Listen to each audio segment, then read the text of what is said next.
আলী রাদিয়াল্লাহু তাআলা আনহুর সময় থেকেই যে সমস্যাটা শুরু হয় সেটা হচ্ছে মুআবিয়া রাদিয়াল্লাহু তাআলা আনহু দীর্ঘদিন থেকে সিরিয়ার শাসক, গভর্নর। ওমর রাদিয়াল্লাহু তাআলা আনহুর খেলাফত আমলে মুআবিয়া রাদিয়াল্লাহু তাআলা আনহু প্রথম সিরিয়ার গভর্নর হয়েছেন। উসমান রাদিয়াল্লাহু তাআলা আনহুর শাসন আমলে উনি গভর্নর হিসেবে কন্টিনিউ করেছেন। তো মুআবিয়া রাদিয়াল্লাহু তাআলা আনহুর যে সৎ শাসন, এই সৎ শাসনে সিরিয়ার মানুষ তার ভক্ত হয়ে গেছে। তার যে ন্যায়পরায়ণতা, আদালত, তার যে চিন্তা চেতনা, উচ্চ চিন্তা ভাবনা। তো দীর্ঘ ২০-৩০ বছর মুআবিয়া রাদিয়াল্লাহু তাআলা আনহু সিরিয়ার শাসক, সৎ এবং ন্যায়পরায়ণ গভর্নর হিসেবে। তো এই জন্য সিরিয়ার মানুষের পক্ষে অন্য কাউকে মুআবিয়াকে বাদ দিয়ে মেনে নেওয়া খুব কঠিন ছিল। যে কোনো একজন খলিফা এসে মুআবিয়াকে বাদ দিবে এবং ওই জায়গায় আরেকজন গভর্নর করবে, এটা খুব কঠিন ছিল সিরিয়ার মানুষের জন্য। তাহলে সিরিয়ার মানুষেরা আদিকাল থেকেই মুআবিয়া রাদিয়াল্লাহু তাআলা আনহুর ভক্ত। আর যারা নিজেদেরকে শিয়া দাবি করে এরা আলী রাদিয়াল্লাহু তাআলা আনহুর ভক্তি এবং শ্রদ্ধার দাবি করে। ফলত যুগ যুগ থেকে যারা শিয়া তারা সিরিয়ার মানুষকে সহ্য করতে পারে না। যেমন লাস্ট যে বাশার আল আসাদ বা আর যারা ছিল, যে সিরিয়ার মানুষকে সহ্য করতে না পারার কারণ কি? ইরান সিরিয়ার মানুষকে সহ্য করতে পারে না। এটা ওই ১৪০০ বছর আগের হিস্ট্রি। কেন ১৪০০ বছরের লিগ্যাসি ধরে রেখে এখনো সিরিয়ার মানুষেরা মুআবিয়া, আবু সুফিয়ান তাদেরকে ভালোবাসে। কিন্তু তাদেরকে ভালোবাসতে গিয়ে যদি কেউ আলী রাদিয়াল্লাহু তাআলা আনহুকে ছোট করে, তাহলে ওটাকে বলা হয় নাসিবি। ওটাও বাতিল ফিরকা, ওটাও একটা বাতিল ফিরকা। শিয়া যেমন একটা বাতিল ফিরকা, নাসিবি একটা বাতিল ফিরকা। ভারসাম্য বজায় রাখতে হবে। রাসূল সাল্লাল্লাহু আলাইহি ওয়াসাল্লামের সাহাবী মুআবিয়াও, রাসূল সাল্লাল্লাহু আলাইহি ওয়াসাল্লামের সাহাবী আলী রাদিয়াল্লাহু তাআলা আনহু, কারো প্রতি বিদ্বেষ রাখা যাবে না। তো আমি ঘটনা প্রবাহ তুলে ধরতেছি। তো মুআবিয়ার পরে সর্বপ্রথম পিতার পরে পুত্র খলিফা হবে, এই সিস্টেমটা চালু হয়। তিনি তার ছেলে ইয়াজিদকে দায়িত্ব দেন। তো ইয়াজিদের হাতে মোটামুটি মক্কা মদিনা বাদে সারা ইসলামী বিশ্বের সবাই বায়াত করে ফেলেছে। সমগ্র ইসলামী বিশ্বের সবাই ইয়াজিদের হাতে বায়াত করে ফেলেছে। অনেক বড় বড় সাহাবী বায়াত করেছে, কিন্তু মক্কা এবং মদিনার মানুষরা বায়াত করে। মক্কা এবং মদিনার মানুষের এটা পছন্দ হয়নি যে শাসকের পরে তার ছেলে শাসক হবে, এবং মক্কা মদিনাতে বড় বড় সাহাবীরা ছিলেন। কিন্তু তারা আর নতুন কারো হাতে বায়াত নিবে এরকমও হয়নি, যদিও পরবর্তীতে আব্দুল্লাহ বিন জুবাইরের হাতে মক্কার মানুষ বায়াত নিয়েছে, আর মদিনার মানুষেরা কারো হাতে বায়াত নেয়নি। সর্বশেষে তারা ইয়াজিদ এবং উমাইয়া খলিফা তাদের হাতে বায়াত নেয়। তো কুফার মানুষেরা চিঠি লেখে হুসাইন রাদিয়াল্লাহু তাআলা আনহুর কাছে যে আমরা আপনার হাতে বায়াত নিতে চাই, আপনি কুফায় আসেন, আপনাকে আমরা খলিফা হিসেবে নির্ধারণ করতে চাই। তো মদিনায় অবস্থান করা আব্দুল্লাহ বিন ওমর, আব্দুল্লাহ বিন আব্বাস, তারা মদিনায়, তারা সবাই হুসাইন রাদিয়াল্লাহু তাআলা আনহুকে বুঝান যে এই কুফার মানুষ আপনার বাবার সাথে গাদ্দারি করেছিল, এদের প্ররোচনায় পা দিয়ে আপনি মদিনা ছেড়ে যায়েন না, এরা আবার আপনার সাথে গাদ্দারি করবে, মুনাফিক।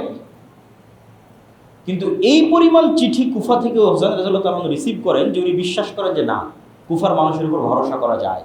তো উনি ওনার চাচাতো ভাইকে প্রথম পাঠিয়েছিলেন, সেও পজিটিভ নিউজ দেয় যে না, আসেন কুফার মানুষ আপনার পাশে দাঁড়াবে। কিন্তু যখন হুসাইন রাদিয়াল্লাহু তাআলা আনহু তার পরিবার পরিজনকে নিয়ে রওনা করলেন কুফার উদ্দেশ্যে, ততদিনে কুফার মানুষ তার আসল চেহারা দেখিয়ে ফেলেছে।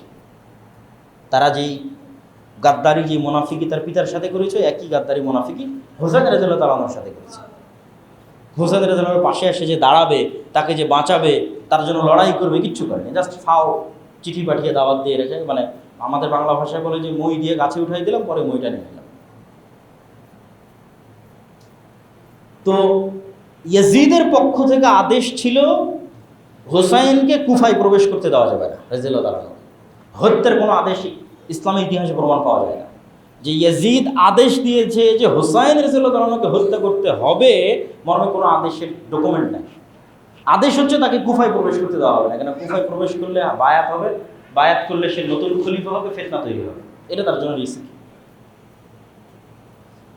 কিন্তু স্থানীয় যারা শাসক ছিল, গভর্নর ছিল উবাইদুল্লাহ বিন জিয়াদ, তারা যখন হুসাইন রাদিয়াল্লাহু তাআলার সাথে যুদ্ধে সম্মুখ সমরে যখন যায়, তখন তারা হুসাইন রাদিয়াল্লাহু তাআলার যে সম্মান এবং যে মর্যাদা রক্ষা করার কথা সেটা রক্ষা করতে পারেনি, বরং হযরত পরিবার পরিজনের মোটামুটি পুরুষ যারা ছিল তাদের সবাইকে সেখানে হত্যা করা হয়।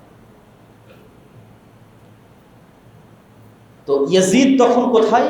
ইয়াজিদ তখন সিরিয়ার রাজধানী দামেস্কে, হত্যা হচ্ছে কোথায়? ইরাকের নগরী কুফাতে, অনেক দূর। ধরেন আমি বসে আছি দিল্লিতে, যুদ্ধ হচ্ছে বাংলাদেশে, আমি বাংলাদেশে আছি, আমি নিজে যুদ্ধ করছি এরকম না। তো ইয়াজিদ সরাসরি যুদ্ধে কানেক্টেড, অথবা সে যে শহরে আছে সেই শহরে যুদ্ধ হচ্ছে এরকম না। এই জন্য আহলুস সুন্নাত ওয়াল জামাতের যেটা আকীদা এবং বিশ্বাস, সেটা হচ্ছে ইয়াজিদ আর 10টা মুসলিম শাসকের মতো শাসক, খলিফায়ে রাশেদাদের মতো তার প্রশংসা করার সুযোগ নাই। কেননা সে সাহাবীও নয় যে তার আমার প্রশংসা করতে হবে। আর ইয়াজিদ থেকে শুরু করে পরবর্তীতে অনেক শাসক, উমাইয়া খলিফা হোক আর আব্বাসি খলিফা হোক, ভালো মন্দ মিশিয়ে শাসক ছিল, জুলুম অত্যাচার মিলিয়ে শাসক ছিল। যেমন হাজ্জাজ বিন ইউসুফ, জুলুম অত্যাচার মিলিয়ে শাসক ছিল। তো এই যে ঘটনা, এই ঘটনা দুঃখজনক, হৃদয় বিদারক। কেননা হোসাইন রাদিয়াল্লাহু তাআলা এবং হাসান রাদিয়াল্লাহু তাআলাকে রাসূল সাল্লাল্লাহু আলাইহি ওয়াসাল্লামের ভাষায় জান্নাতের সরদার হিসেবে ঘোষণা করা হয়েছে, এবং তার রাসূল সাল্লাল্লাহু আলাইহি ওয়াসাল্লামের অনেক দিক থেকে কানেক্টেড। এক, রাসূল সাল্লাল্লাহু আলাইহি ওয়াসাল্লামের আপন চাচা আবু তালেবের ছেলে, আলীর ছেলে, চাচাতো ভাইয়ের ছেলে, আপন চাচাতো ভাইয়ের ছেলে, একদিক থেকে কানেক্টেড। দুই, আপন মেয়ের ছেলে, ফাতেমা রাদিয়াল্লাহু তাআলার ছেলে, এবং রাসূল সাল্লাল্লাহু আলাইহি ওয়াসাল্লামের আদর, সেবা এবং যত্ন এবং স্নেহে মানুষ হয়েছে। যেহেতু রাসূল সাল্লাল্লাহু আলাইহি ওয়াসাল্লামের নিজের কোনো ছেলে বেঁচে ছিল না, ফলত মেয়ের ছেলেরাই তার কাছে সবসময় থাকতো, নানার কাছে নাতি নাতনিরাই বেশি থাকতো। তাহলে নিজের ছেলের মতো করেই তিনি হাসান এবং হোসেন রাদিয়াল্লাহু তাআলাকে মানুষ করেছেন। ফলত এটা অবশ্যই হৃদয় বিদারক, দুঃখজনক। কিন্তু এটাও মাথায় রাখতে হবে যে কোনো হৃদয় বিদারক দুঃখজনক ঘটনার যদি পলিটিসাইজ করা হয়, রাজনীতিকরণ করা হয়, আমি ওই রাজনীতির পাঠ হব কিনা? তো এটা রাজনীতিকরণ কিনা তার উদাহরণ কই থেকে পাবেন? আবু বকর রাদিয়াল্লাহু তাআলা স্বাভাবিক মারা গেছে, আমাদের কোনো অবজেকশন নাই, কিন্তু ওমর রাদিয়াল্লাহু তাআলাকে তো হত্যা করা হয়েছে। তো ওমর রাদিয়াল্লাহু তাআলা আনহুর হত্যা সম্মানের দিক থেকে বেশি হৃদয় বিদারক, না হাসান এবং হোসাইন রাদিয়াল্লাহু তাআলার হত্যা বেশি হৃদয় বিদারক? 2 নম্বর, ওসমান রাদিয়াল্লাহু তাআলা আনহু কোরআন পাঠরত অবস্থায় সমগ্র মদিনা ঘেরাও করে কোরআন পাঠরত অবস্থায় তাকে হত্যা করা হয়েছে। তিনি হৃদয়ের আবেগ নিয়ে তার বাড়ির ছাদে দাঁড়িয়ে বলেছেন, মানুষেরা, ওই কুয়ার পানি তোমরা আমাকে পান করতে দিচ্ছ না, যেই কুয়া আমি ওসমান গনি আমার টাকা দিয়ে রাসূল সাল্লাল্লাহু আলাইহি ওয়াসাল্লামের যুগে কিনে দিয়েছি। ওই মসজিদে তোমরা আমাকে সালাত আদায় করতে যেতে দিচ্ছ না, যেই মসজিদ রাসূল সাল্লাল্লাহু আলাইহি ওয়াসাল্লামের সাথে আমরা তৈরি করেছি।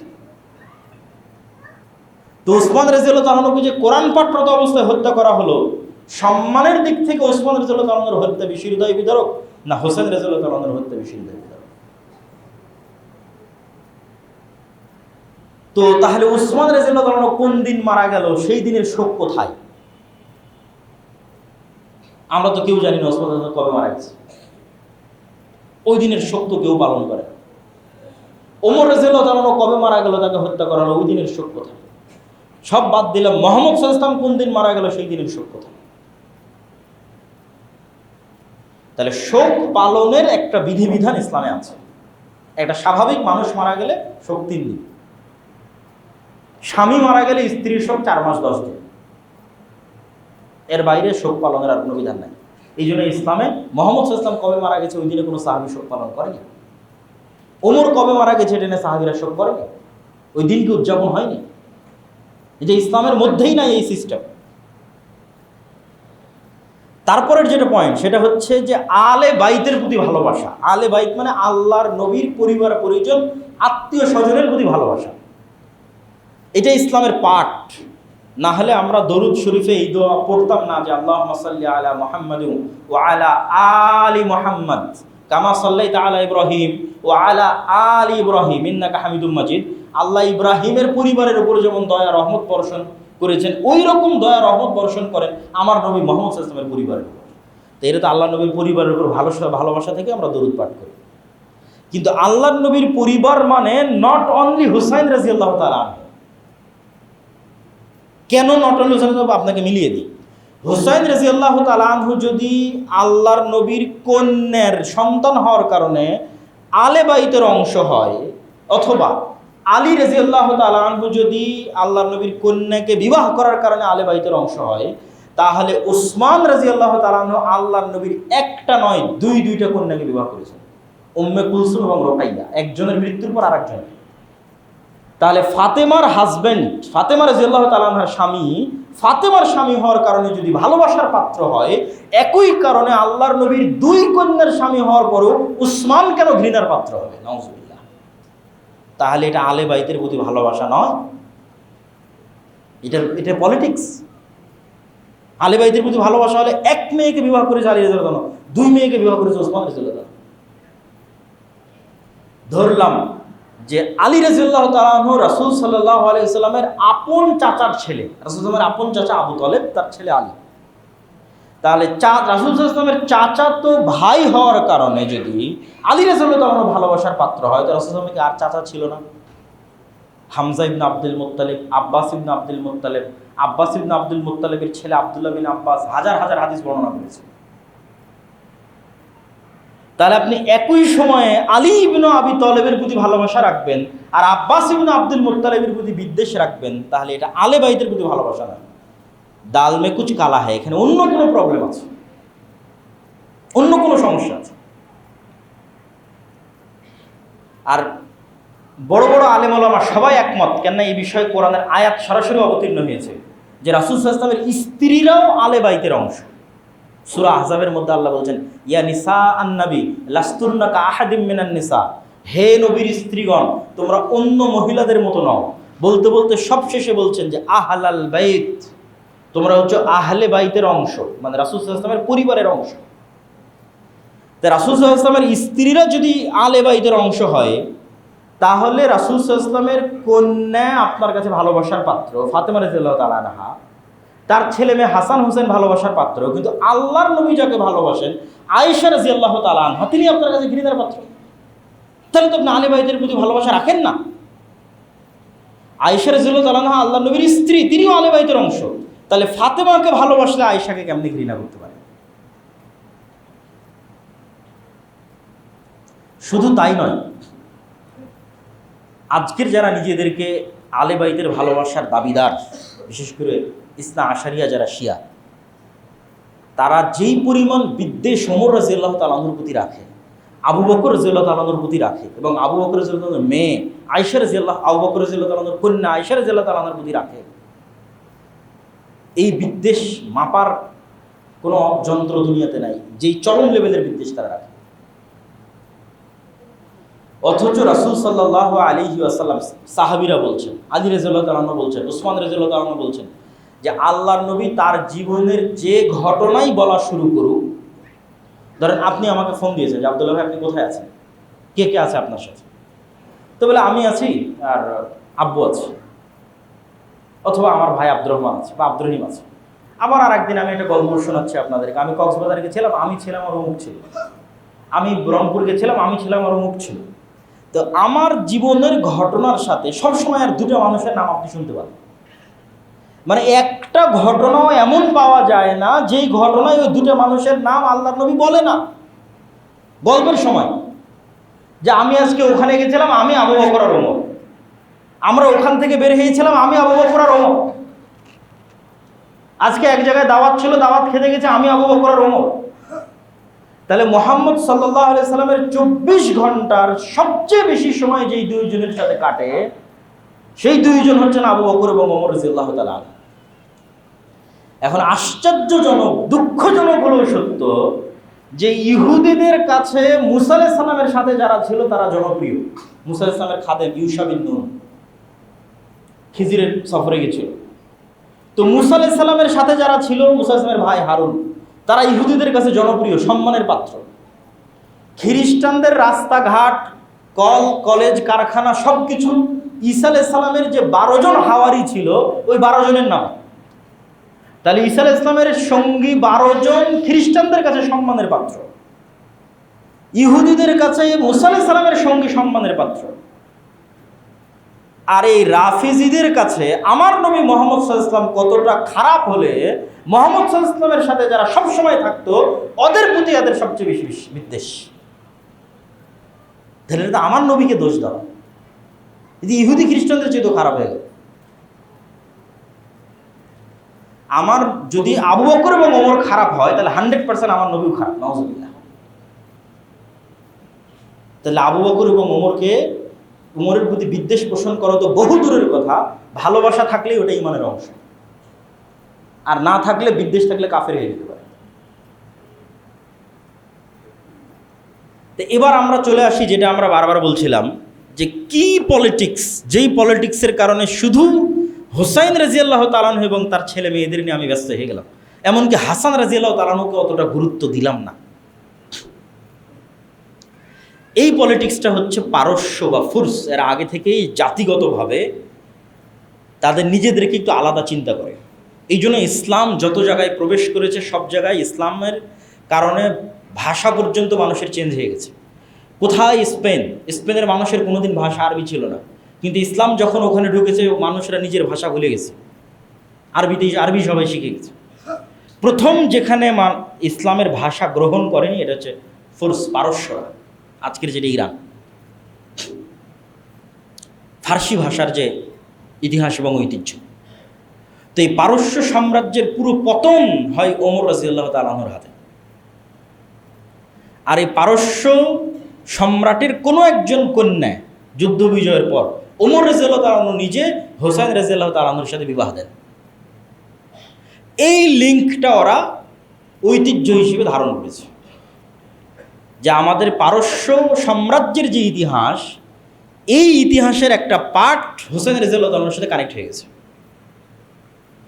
ফলত হুসাইন রাদিয়াল্লাহু তাআলা আনহুকে সম্মান করা, গ্লোরিফাই করা, দ্যাট মিনস আমরা আমাদের অতীত পারস্য সাম্রাজ্যকে গ্লোরিফাই করতেছি। আর এই হৃদয় বিদারক গল্প বানিয়ে এইটার ভিকটিম করব হচ্ছে যারা পলিটিক্সে আমাদের বিরোধী, তাদেরকে ভিকটিম করব। আয়েশা রাদিয়াল্লাহু তাআলা আনহা, ওমর রাদিয়াল্লাহু তাআলা আনহু, উসমান রাদিয়াল্লাহু তাআলা আনহু আলে বাইতের কারণে নয়, কেন আমি আগেই প্রমাণ দিয়েছি এনারা সবাই আলে বাইতের অংশ। এবং যাকে নিয়ে সবচেয়ে বেশি মতবিরোধ তার বিষয়ে একটা আশ্চর্যজনক তথ্য দিই। মুআবিয়া রাদিয়াল্লাহু তাআলা আনহু তো সাহাবী, মুআবিয়া রাদিয়াল্লাহু তাআলা আনহুর পিতা আবু সুফিয়ান সাহাবী। এইটা ঠিক যে আবু সুফিয়ান রাদিয়াল্লাহু তাআলা আনহু মক্কা বিজয়ের পূর্ব পর্যন্ত মক্কার কুরাইশদের সর্দার, বদরের যুদ্ধে আল্লাহর নবীর বিরুদ্ধে, উহুদের যুদ্ধে আল্লাহর নবীর বিরুদ্ধে নেতৃত্বে, খন্দকের যুদ্ধে আল্লাহর নবীর বিরুদ্ধে নেতৃত্বে, মানে মক্কার কুরাইশদের আবু জাহালের পরে সবচেয়ে বড় সর্দারের একজন আবু সুফিয়ান রাদিয়াল্লাহু তাআলা আনহু। কিন্তু মক্কা বিজয়ের সময় তিনি ইসলাম গ্রহণ করেন। তো এইটার কারণে কি তার প্রতি কোনো অসম্মান, তার প্রতি কোনো দোষ ত্রুটি দেওয়ার সুযোগ আছে কি না, এই প্রশ্নের উত্তর হচ্ছে যত সাহাবী ইসলাম গ্রহণ করেছে এরা সবাই আগে কোনো না কোনোভাবে মুহাম্মদ সাল্লাল্লাহু আলাইহি ওয়াসাল্লামের শত্রু ছিল।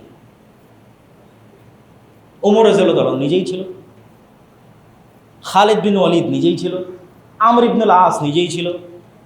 খালিদ বিন ওয়ালিদ আর আমর ইবনুল আস তো গোটা মুসলিম বিশ্ব বিজয় করেছে, তো ওই খালিদ বিন ওয়ালিদ তো মুহাম্মদ সাল্লাল্লাহু আলাইহি ওয়াসাল্লামের শত্রু ছিল। তো যেহেতু মুহাম্মদ সাল্লাল্লাহু আলাইহি ওয়াসাল্লাম সত্যের দাওয়াত নিয়ে এসেছে, প্রথমে তো মানুষ শত্রুতা করবে, না হলে আবু জাহালের ছেলে ইকরিমা তাকে কি করবেন, আপনি কি বলবেন? যারা মিথ্যা নবীর দাবিদার হয়েছিল ওমর, আবু বকর রাদিয়াল্লাহু তাআলা আনহুর যুগে, তাদের বিরুদ্ধে সবচেয়ে বড় সেনাপতি ছিল আবু জাহালের ছেলে ইকরিমা মুসলমানদের পক্ষে। তখন আবু জাহালের ছেলে এই জন্য আগে আপনি ঘৃণা করবেন, এই সুযোগ ইসলামে নাই। ইসলামের মানদণ্ড ভিত্তি হচ্ছে ইমানের উপর। ইসলাম গ্রহণ করেছে সব শেষ, ইসলামের জন্য কাজ করেছে অতীতের সব শেষ। তো আবু সুফিয়ান রাদিয়াল্লাহু তাআলা আনহু বা উমাইয়া বংশ যারা, এরাও মুহাম্মদ সাল্লাল্লাহু আলাইহি ওয়াসাল্লামের বংশধারার সাথে কানেক্টেড, যেটাকে আমরা কুরাইশ বলি। রাসূল সাল্লাল্লাহু আলাইহি ওয়াসাল্লামের পরদাদা হচ্ছে আব্দে মানাফ। আব্দে মানাফের দুই ছেলে, এক ছেলের নাম হাশেম আর এক ছেলের নাম আব্দে শামস। হাশেমের বংশধর হচ্ছে আব্দুল মুত্তালিব, মুহাম্মদ সাল্লাল্লাহু আলাইহি ওয়াসাল্লাম, আর আব্দে শামসের বংশধর হচ্ছে উমাইয়া, হারব আর আবু সুফিয়ান। তাহলে আবু সুফিয়ান এবং তাদের বংশধরেরা ইব্রাহিমী এবং ইসমাইলি রক্তের উত্তরসূরি, এবং মুহাম্মদ সাল্লাল্লাহু আলাইহি ওয়াসাল্লামের যে কুরাইশ বংশ, কুরাইশ বংশের উত্তরসূরি। এক নাম্বার। 2 নাম্বার, আবু সুফিয়ান রাদিয়াল্লাহু তাআলা আনহুর কন্যা উম্মে হাবিবা, এটা অনেকেই জানে না, অথচ এটা প্রতিষ্ঠিত সত্য, এটা জানা দরকার, মানুষের বলা দরকার যে আবু সুফিয়ান রাদিয়াল্লাহু তাআলা আনহুর কন্যা উম্মে হাবিবা, যিনি মুয়াবিয়া রাদিয়াল্লাহু তাআলা আনহুর বোন, তিনি রাসূল সাল্লাল্লাহু আলাইহি ওয়াসাল্লামের স্ত্রী। তা আবু সুফিয়ান রাসূল সাল্লাল্লাহু আলাইহি ওয়াসাল্লামের শ্বশুর, আর মুয়াবিয়া রাদিয়াল্লাহু রাসূল সাল্লাল্লাহু আলাইহি ওয়াসাল্লামের সম্বন্ধী অথবা শালা। তাহলে আপনি তাদেরকে কোথায় থেকে আলে বাইতের বাইরে বের করবেন আর তাদের প্রতি বিদ্বেষ পোষণ করবেন? 3 নাম্বার, সর্বশেষ, আবু সুফিয়ান রাদিয়াল্লাহু আনহু রাসূলের সাহাবী, মুয়াবিয়া রাদিয়াল্লাহু আনহু রাসূল সাল্লাল্লাহু আলাইহি ওয়াসাল্লামের সাহাবী। একজন সালাফে সালেহিনের বক্তব্য দিয়ে এই পয়েন্টটা শেষ করব যে ওমর ইবনে আব্দুল আজিজ উমাইয়া বংশের একজন শাসক, যার ন্যায় পরায়ণতার কারণে মানুষ মনে করত যে তিনি ৫ম খলিফা হওয়ার যোগ্য। 4টে খোলাফায়ে রাশিদিনের পরে তিনি ৫ম খলিফা হবেন। তো তার সম্মান বাড়াতে বাড়াতে অনেকেই তাকে মুয়াবিয়া রাদিয়াল্লাহু তাআলা আনহুর চাইতে বেশি সম্মান দেওয়ার চেষ্টা করতেন।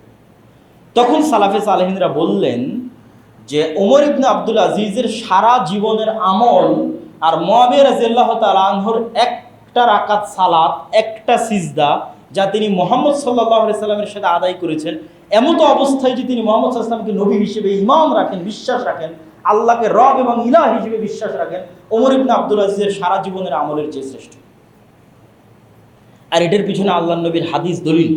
আল্লাহ নবী বলছে, দুনিয়ার মানুষ, তোমরা উহুদ পাহাড়ের সমান দান করে আমার একজন সাহাবীর 1 মুষ্টি স্বর্ণ দামের সমান নেকি অর্জন করতে পারবো না।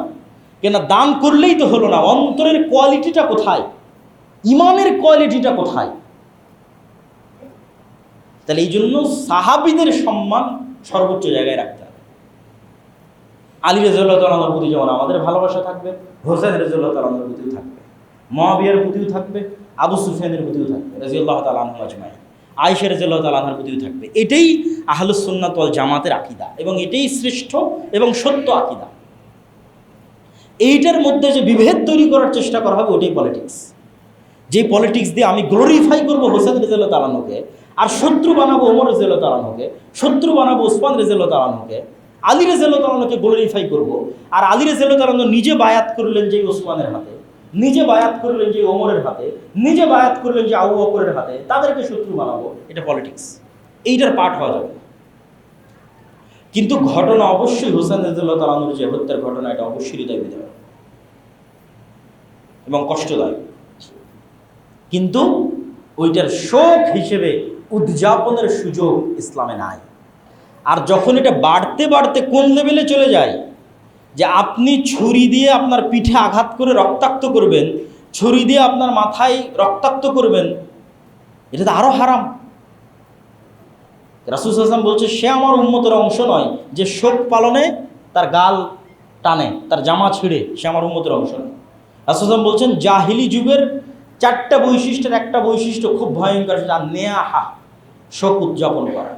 এটা জাহিলি যুগের বৈশিষ্ট্যের একটা। এবং ওই যে হারাম মাসের বিধানের মধ্যে যে আয়াতটা পড়লাম, ওই আয়াতের সর্বশেষ অংশ হচ্ছে ফালা তাজলিমু ফীহিন্না আনফুসাকুম, তোমরা নিজেদের উপর জুলুম করিও না। আত্মহত্যা ইসলামে হারাম কেন? আপনি নিজের হাত কাটতে পারবেন না, এটা হারাম। এটা মানুষের সম্মান। আমরা যে মানুষের সম্মানের আলোচনা করলাম, হারাম মাসের সম্মানের আলোচনা করলাম, তাহলে আপনি শোক পালন করতে গিয়ে, তাজিয়া মিছিল করতে গিয়ে নিজের উপর জুলুম করবেন, অত্যাচার করবেন, আর সেটা দিনের অংশ হবে যে না, এটা সম্ভব না। তো প্রিয় উপস্থিতি, আমরা আমাদের আলোচনার সারমর্ম করি। আমাদের আলোচনার সারমর্ম হচ্ছে, আমরা হারাম মাসের মধ্যে আছি। মাস যেমন হারাম হয়, এলাকা তেমন হারাম হয়, যেমন মক্কা মদিনা হারাম সম্মানের কারণে হয়, অনেক হালাল বিধান তখন হারাম হয়ে যায়। আর আমরা হারাম মাসের যে মহররম মাস আছে, এই মহররম মাসের 10 তারিখ আশুরা শরীয়তে যেই কারণে উদযাপিত, সেটা হচ্ছে মুসা আলাইহিস সালামের নাজাতে মুসা আর ফেরাউনের ধ্বংস। তাহলে আপনি মহররম থেকে যদি কিছু শিখতে চান, তাহলে মুসার ফেরাউনের ইতিহাস আপনাকে পড়তে হবে। এবং এটা অন্য আর একদিন যদি আমাদের পক্ষে সুযোগ হয়, আমরা আলোচনা করবো ইনশাল্লাহ, বা আমার আগের অন্য আলোচনা থেকে আপনারা শুনতে পারেন, বানু ইসরাইলের ইতিহাস থেকে। আর এই দিনে যেই বিষয়গুলো উদযাপিত হচ্ছে আমাদের সমাজ এবং রাষ্ট্রে, ভারত উপমহাদেশে, কেন আমরা ইরান শাসিত, পারস্য শাসিত, শিয়াদের লিগ্যাসি আমরা বহন করি, এর অসংখ্য আলামত আছে। ফলত আমাদের অঞ্চলে ওই জিনিসগুলোর প্রভাব আছে। কিন্তু ওইটা করা কখনোই শরীয়ত সম্মত হবে না, যেগুলো আমি আপনাদের সামনে পরিষ্কার এবং স্পষ্ট করেছি। আর রাজনৈতিক যে আলোচনা আছে, এই আলোচনার মধ্যে সাহাবীদের সম্মান রক্ষা করতে হবে, বাস। সকল সাহাবীর সম্মান, ইজ্জত, মান সব কিছু রক্ষা করতে হবে এবং তাদের প্রতি ভালোবাসা রাখতে হবে। পলিটিক্সের কারণে কারোর প্রতি বিদ্বেষ স্থাপন করা যাবে না। আল্লাহ সুবহানাহু ওয়া তাআলা আমাদেরকে সঠিক ঈমান, সঠিক আকীদা এবং আজকের দিনে যারা সিয়াম আছেন তারা অনেক বড় ফজিলতের কাজ করছেন। অতীতের 1 বছরের গুনাহ ক্ষমা হওয়ার ঘোষণা রাসূল সাল্লাল্লাহু আলাইহি ওয়াসাল্লাম দিয়েছেন। এবং আফজালুস সিয়াম বা'দা রমাদান শাহরুল্লাহিল মুহাররম, রমাজানের পরে সর্বশ্রেষ্ঠ সিয়াম হচ্ছে মুহররম মাসের সিয়াম। এবং রমাজান ফরজ হওয়ার আগে একটা সিয়ামই ফরজ ছিল, সেটা হচ্ছে আশুরার সিয়াম। তাহলে এটার অনেক ফজিলত।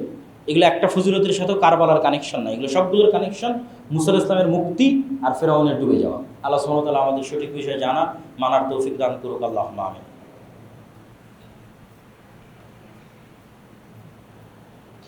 আলহামদুলিল্লাহি ওয়াহদা ওয়াসসালাতু ওয়াসসালামু আলা মান লা নাবিয়্যা বা'দা। ইয়া আইয়ুহাল্লাযীনা আমানু সাল্লু আলাইহি ওয়া সাল্লিমু তাসলিমা। আল্লাহুম্মা সাল্লি আলা মুহাম্মাদ কামা সাল্লাইতা আলা ইব্রাহিম ওয়া আলা আলি ইব্রাহিম ইন্নাকা হামিদুম মাজিদ। আল্লাহুম্মা বারিক আলা মুহাম্মাদ ওয়া আলা আলি